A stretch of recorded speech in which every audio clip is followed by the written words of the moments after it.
Hello, everybody. Scott Golden here with the Golden Opportunities Coaching YouTube channel. Welcome to those of you who are new. Welcome back to those of you seasoned veterans of what we do around here. We've got over 400 audios for you to check out, a variety of topics. Hopefully, something that you like pops up here so that you can make an informed decision about what's right for you and kind of pick something that you can listen to that makes sense for you. But if you need kind of a focus, and kind of a remapping of your mindset and re-empowerment, you can get in touch with me at PO Perception on Twitter and or through the direct About Me page here on YouTube. It's the easiest way to do that. My website is there and all that good stuff. In any event, please like, subscribe, comment below.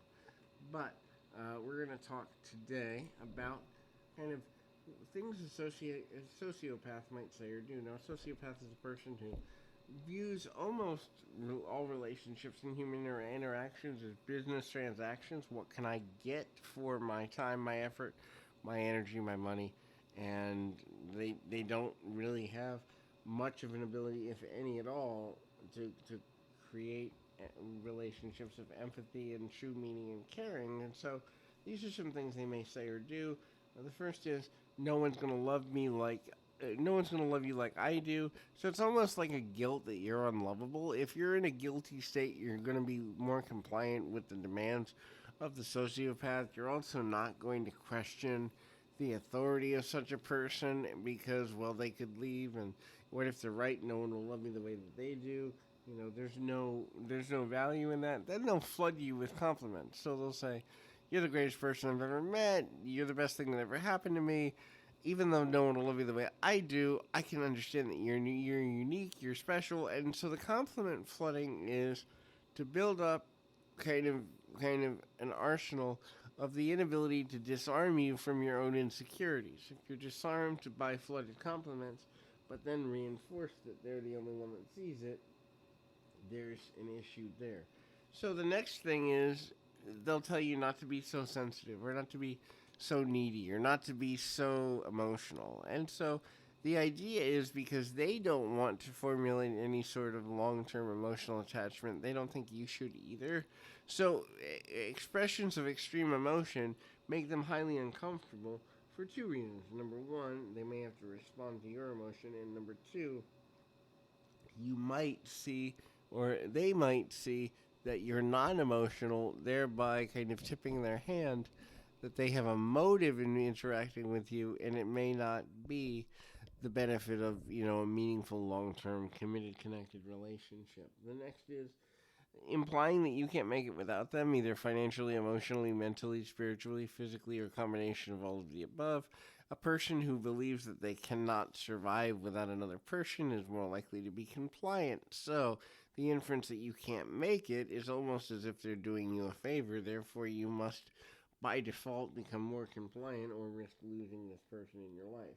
So they may overgive you credit on situations, calling you one of a kind, calling you the only person that gets them, understands them, values them.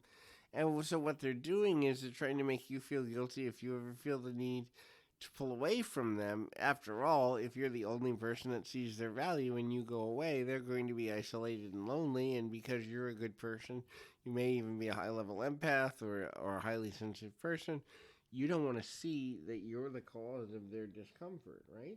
So you stay even when you shouldn't or don't want to. The next thing is they complain about how much time the relationship takes, and that could be something as simple as going to the store together, or how much time you need to talk to them, or how much time you want to spend time with them, or how much time they've already put into the relationship. The idea is they want to create the illusion that their time is more valuable than yours. If their time is more valuable than yours, then you should be extra grateful that they're spending time with you at all. And also, if in the middle of an argument, I don't have time for this, this is a waste of my time, those type of inferences, if you've been well conditioned, you're going to back down from the argument because they've already conditioned you to believe that their time is more valuable than other people's. And then the last is use of guilt of leverage. So guilt of leverage is the inference that you owe them for doing things that a